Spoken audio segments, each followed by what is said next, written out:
আরে যাই না পুরী দূরান্তর, হয় না পুরী দেশান্তর, তাতে কি আর ভাঙে আমার প্রীতি।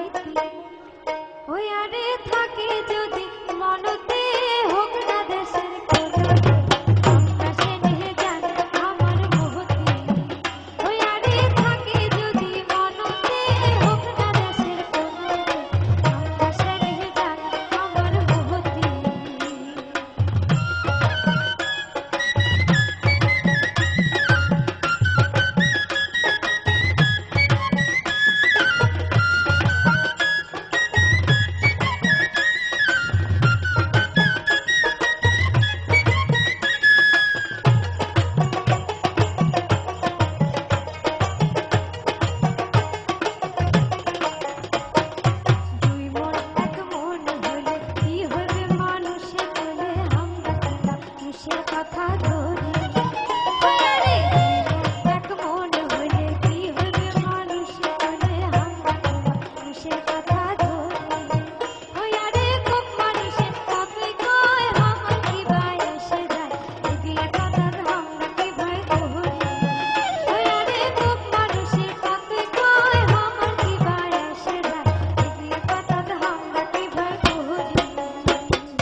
সুধী মণ্ডলী, আমাদের এই শিল্পীকে ক্রেস্ট সম্মাননা, হ্যাপি ক্রেস্ট সম্মাননা তুলে দিচ্ছেন সংগঠকের নাসিমা আক্তার। একটু করতালি। আমরা